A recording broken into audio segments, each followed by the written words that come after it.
This is Dr. Zorba, pastor, giving my rapid response to the new federal guidelines for eating.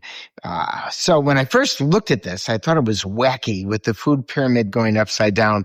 Then I thought I would do some research on this, delve into it, and see why, of all places, the American Medical Association and some of the pediatric societies have actually come out in favor of these guidelines. Sort of surprised me initially, but I think they've got some really good points here. So first of all, when I was a kid, there were 4 basic food groups: milk, meat, fruits and vegetables, and enriched breads and cereals. Now remember, back in the 40s and 50s and the 30s, enrichment with B vitamins basically got rid of B vitamin deficiencies in the society. Then in 1992, they had the food pyramid, emphasis on less oil, fewer sweets.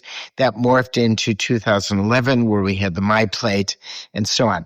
Now, if you close your eyes and you try to visualize the food pyramid and then you Google it, I bet you won't get 100% of the test. And if you do the same thing with My Plate, you're not going to get 100% because nobody does. The reality is these are just guidelines. So let's look at what's good in the new guidelines, because believe it or not, there are some good things. So first of all, whole food, not created food. Now, we are in the food industrial complex, and I don't just mean Twinkies and Fritos, but I mean everything. For example, 500 million people eat at one of the McDonald's locations. There are 40,000 of them worldwide every single week.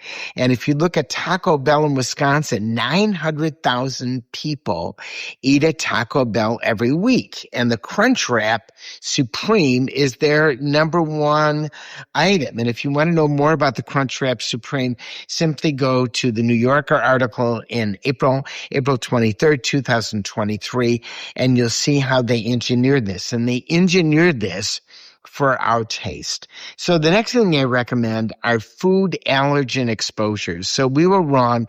We limited peanut products during the early part of life, and it turned out that was wrong. That actually produced more peanut allergies.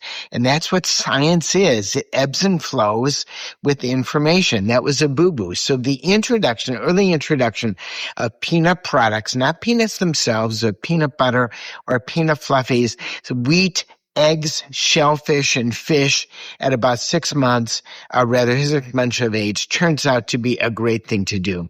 Very, very important. And 8% of our kids are allergic to some foods, so this is important. Next thing they recommend is full-fat dairy. Well, I think full-fat dairy is great. Now, we had 2% at our house with our kids. I can't stand skim milk, so I don't drink it. And 1% seemed to me to be a folly. 2% was the sweet spot. But the reality is the data on dairy is mixed.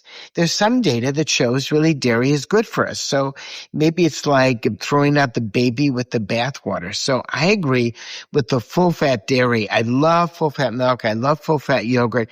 The question is how much to eat, and the answer is not a lot of it. And maybe that's part of it. Maybe eating full-fat dairy will actually give you some satiety, so you eat less food. The next thing is more protein. And I've been talking about this for a while. I'm all in on this. If you Google what you're eating every day, which I've done, all you do is write down what you eat, go to Google, see how much protein. I realize I'm not getting enough protein.